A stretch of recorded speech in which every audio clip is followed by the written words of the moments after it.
Halo, Assalamualaikum warahmatullahi wabarakatuh. Selamat pagi semuanya. Kita jumpa lagi dalam video pembelajaran Bahasa Indonesia kelas 10 bersama Bu Indi. Nah, bagaimana kabar kalian hari ini? Semoga kita semua selalu dalam keadaan sehat ya. Tetap jaga kesehatan dan tetap berdoa semoga pandemi ini segera berakhir dan kita dapat bertemu secara langsung, bertatap muka secara langsung di madrasah. Nah, baik, sebelum kita memulai video pembelajaran pada pagi hari ini, ada baiknya kita berdoa terlebih dahulu. Mari kita sama-sama berdoa. Berdoa dimulai.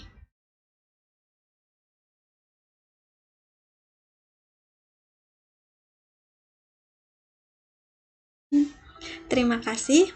Semoga dengan berdoa tadi dapat memperlancar pembelajaran kita pada pagi hari ini. Amin ya robbal alamin. Nah, akan belajar apa kita hari ini?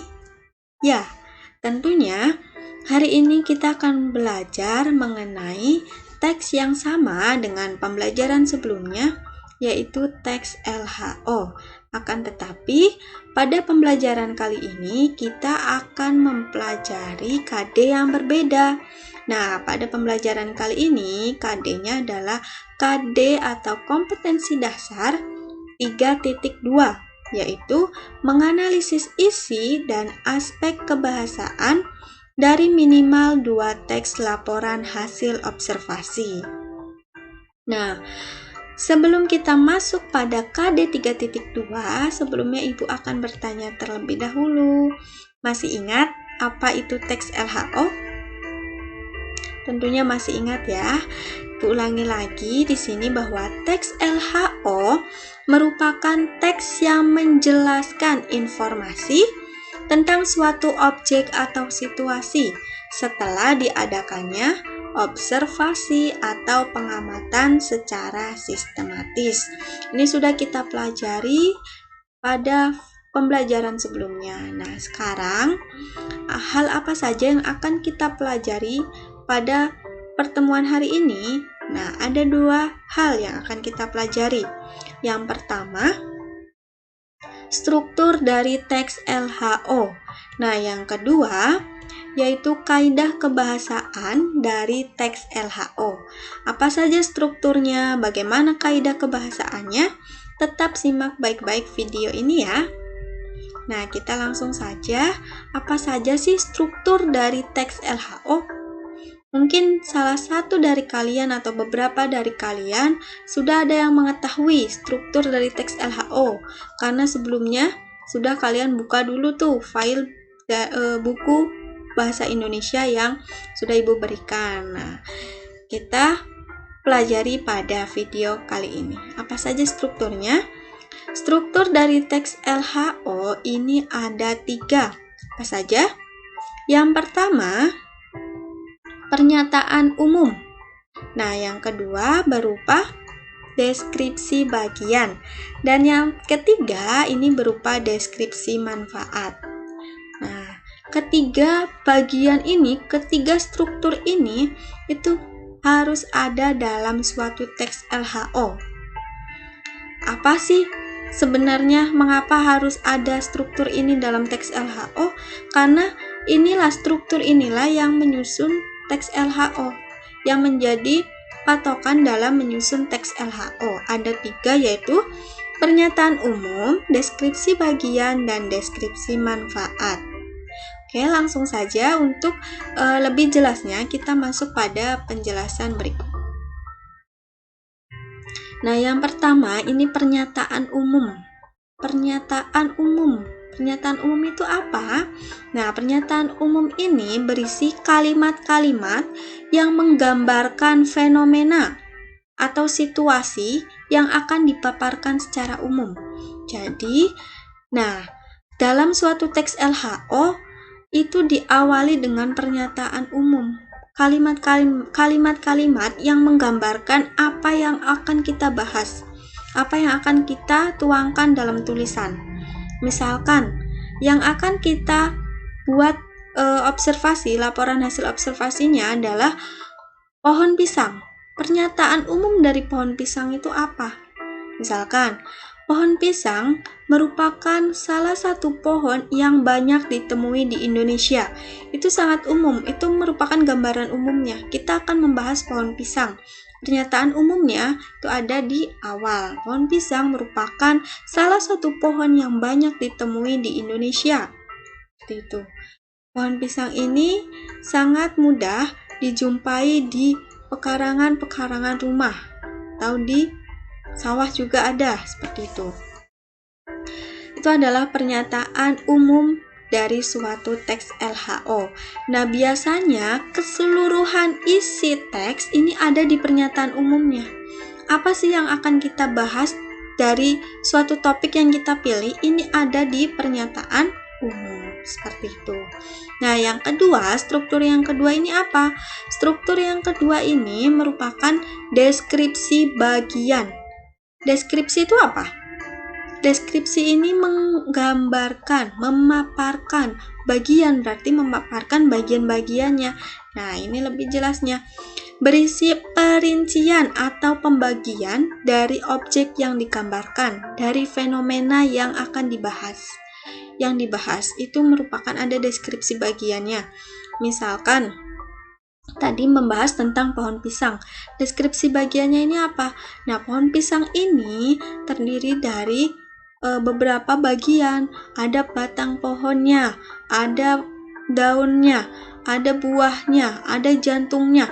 Nah, itu dijelaskan, dirincikan batangnya seperti apa bentuknya, terus daunnya seperti apa, kemudian buahnya seperti apa, jantung pisangnya itu seperti apa. Itu dijelaskan secara rinci. Setelah pernyataan umum, kemudian ada deskripsi bagiannya, perinciannya, pembagian dari objek yang dibahas. Seperti itu. Nah, dari deskripsi bagian ini dilanjutkan pada struktur yang ketiga, yaitu berupa deskripsi manfaat. Kalau tadi ada penggambaran secara rinci per bagian, nah ini adalah deskripsi manfaatnya. Jadi kita tuangkan nih manfaat dari objek yang kita bahas itu apa. Penjelasan tentang faedah, tentang kegunaan, ataupun dampak dari suatu fenomena atau dampak dari suatu kejadian atau objek yang sedang kita bahas. Nah, manfaatnya ini apa? Tadi misal pohon pisang ini, manfaat dari pohon pisang ini apa? Kan banyak tuh manfaatnya. Bisa dari daunnya, dari jantungnya juga bisa, dari buahnya apalagi, dan sebagainya. Itu adalah deskripsi manfaatnya dari objek yang kita bahas. Jadi kita menggambarkan manfaat-manfaat yang dapat diambil dari hasil observasi kita tentang objek yang kita amati, seperti itu. Nah, dalam deskripsi manfaat ini sifatnya tidak wajib. Artinya, struktur yang wajib dari teks LHO itu ada dua, yaitu pernyataan umum dan deskripsi bagian. Nah, deskripsi manfaat ini bisa ada, bisa tidak.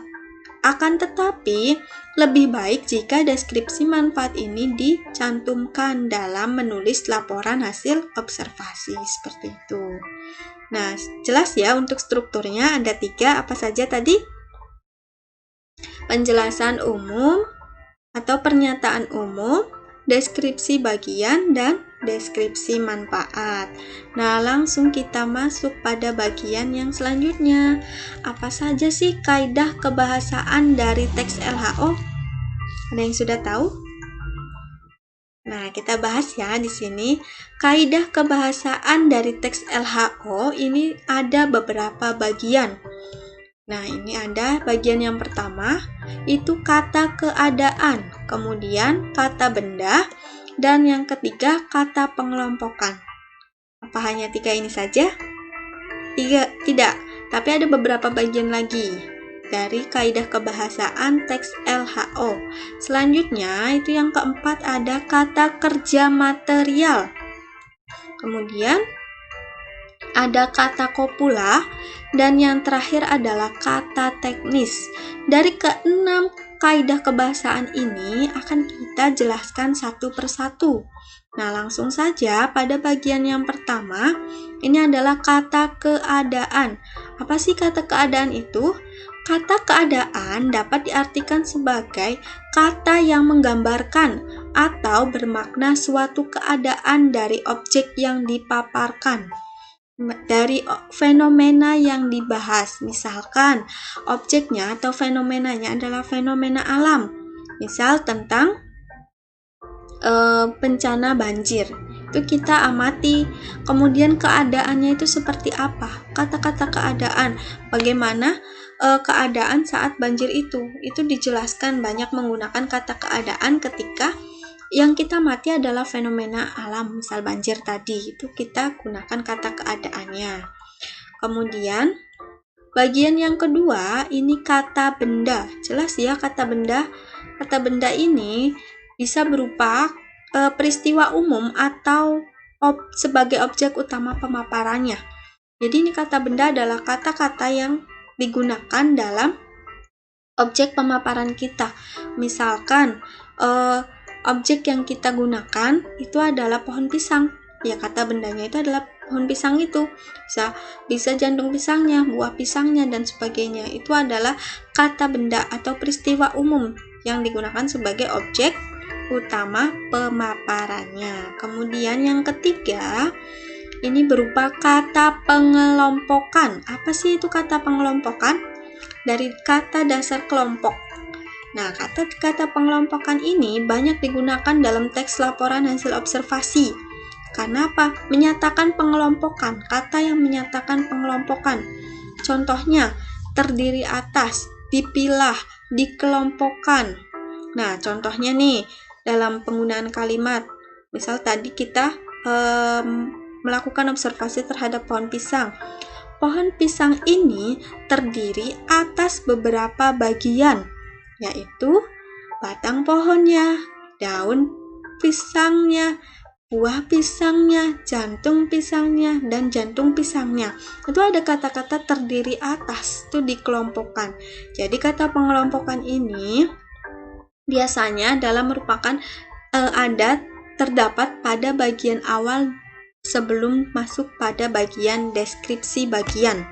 Misalkan tadi deskripsi bagian kan dirincikan per bagian. Nah, kata pengelompokan ini ada pada deskripsi bagian, seperti itu. Kemudian yang keempat, ini kata kerja material. Kata kerja material itu apa? Kata kerja yang menunjukkan tindakan suatu objek dan dapat nyata terlihat. Ini misalkan kita mengamati gajah, misalkan kita mengamati binatang gitu.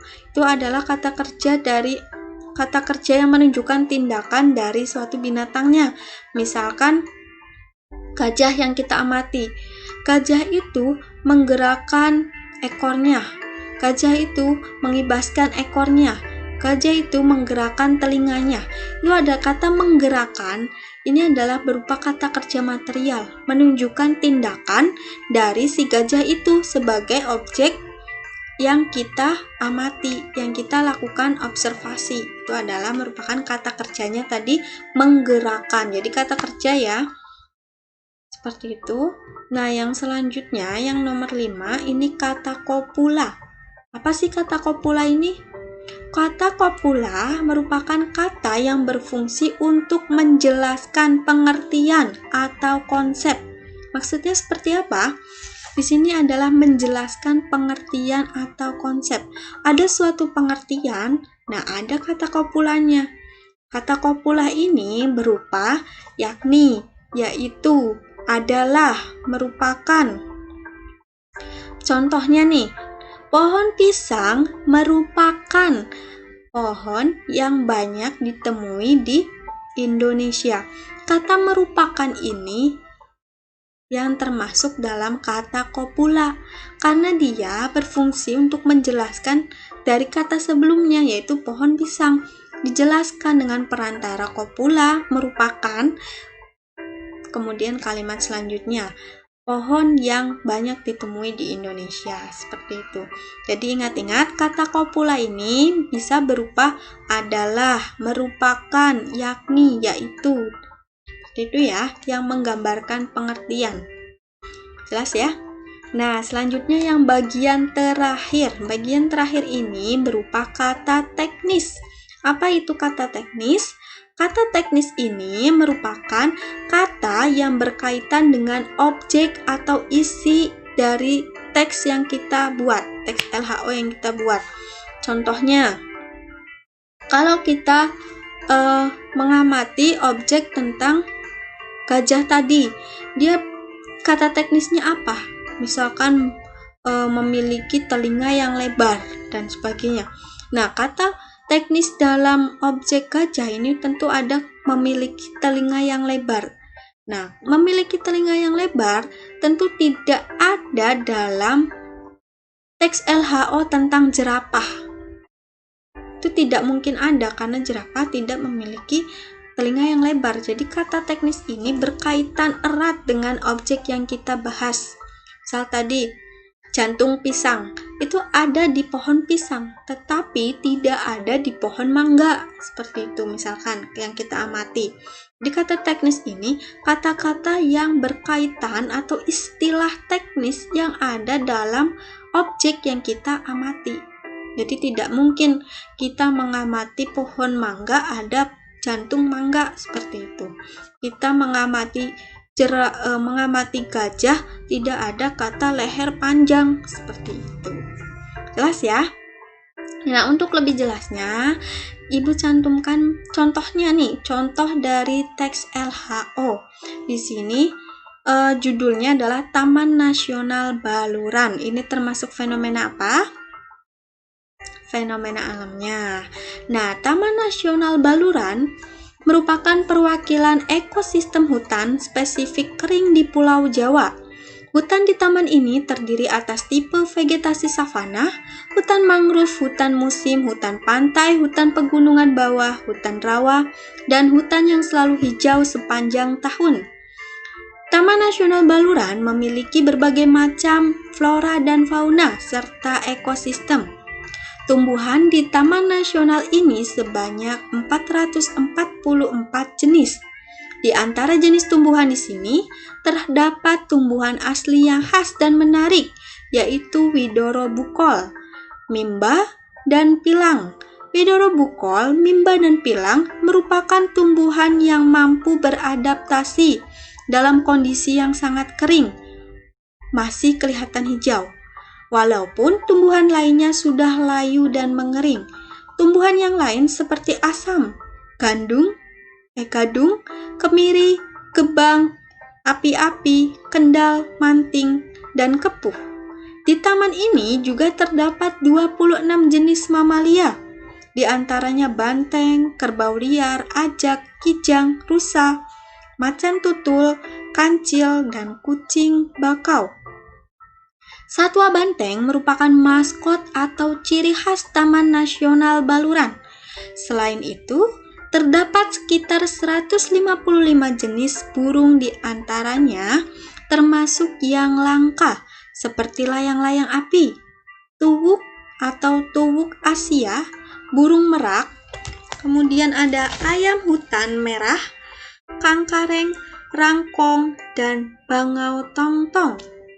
Taman Nasional memiliki beragam manfaat berupa produk jasa lingkungan seperti udara bersih dan pemandangan alam. Kedua manfaat tersebut berada pada suatu ruang dan waktu yang sama. Diperlukan suatu bentuk kebijakan yang mampu mengatur pengalokasian sumber daya dalam kaitannya dengan pemenuhan kebutuhan masyarakat dengan tetap memperhatikan daya dukung lingkungan dan aspek sosial ekonomi masyarakat sekitarnya. Nah, ini merupakan laporan hasil observasi tentang Taman Nasional Baluran.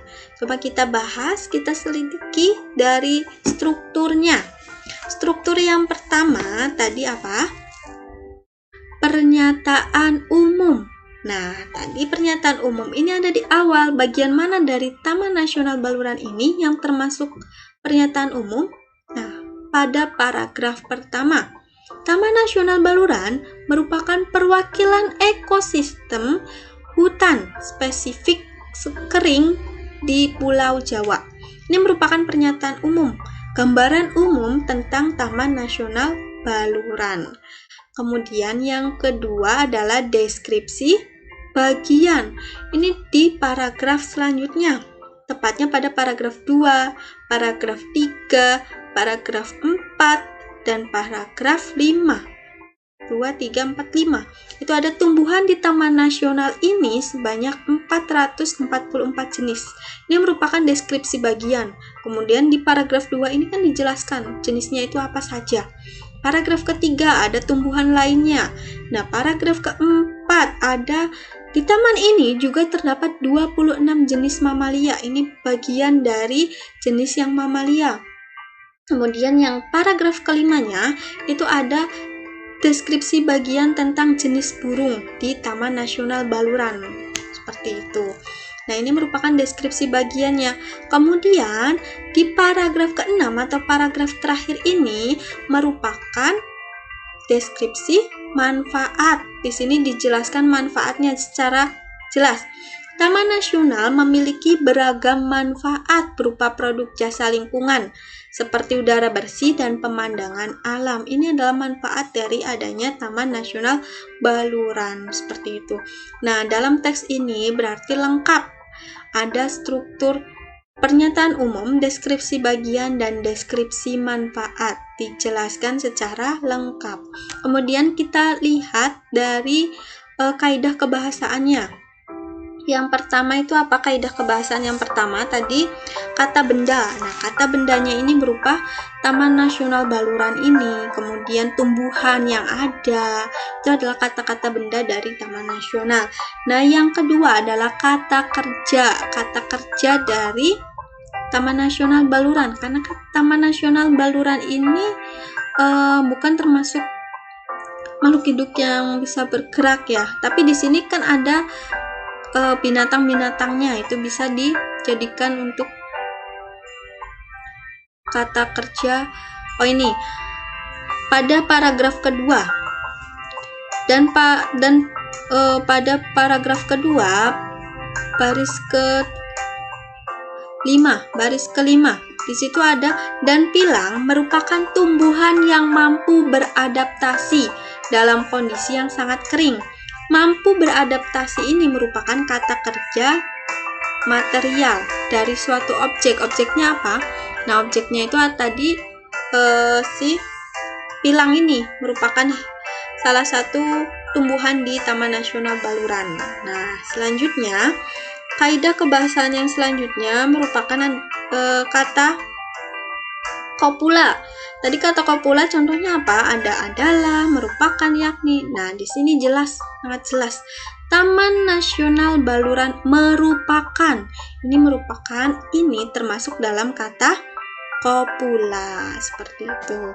Kemudian ada kata teknis.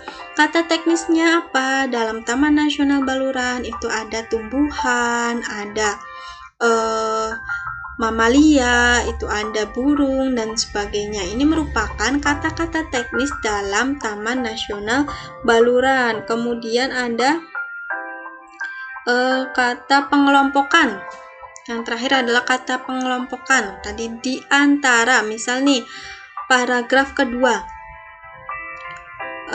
tumbuhan di Taman Nasional sebanyak 444 jenis. Di antara jenis tumbuhan di sini terdapat tumbuhan asli yang khas dan menarik. Ini adalah pengelompokan di antara. Ada juga kata-kata yang langsung dikelompokkan seperti tumbuhan yang lain seperti. Ini merupakan dari kata pengelompokan. Nah, dari contoh ini sudah cukup jelas ya. Semoga bisa dipahami oleh kalian semua. Bagaimana? Karena sudah selesai contohnya kita bahas, sudah paham ya? Jika masih ada pertanyaan bisa ditanyakan di forum diskusinya. Demikian yang dapat Ibu sampaikan. Semoga bermanfaat materi pada pagi hari ini, pada pembelajaran kali ini dapat dipahami dengan baik oleh kalian semua dan dapat diambil manfaatnya seperti itu. Tetap pesan dari ibu, kalian tetap belajar dengan tekun, tetap belajar dengan ikhlas. Karena apa? Tanpa ketekunan dan keikhlasan kalian dalam belajar, tentu manfaat belajar itu tidak akan mungkin kalian rasakan seperti itu. Nah, sekian dari Ibu. Ibu mohon maaf atas semua kesalahan Ibu dalam pengucapan maupun dalam penjelasan materinya. Ibu mohon maaf. Semoga apa yang Ibu sampaikan dapat bermanfaat bagi kita semua. Mari kita akhiri pembelajaran pada hari ini dengan membaca hamdalah secara bersama-sama. Alhamdulillahirrabbilalamin. Terima kasih. Wassalamualaikum warahmatullahi wabarakatuh. Sampai bertemu di video selanjutnya ya.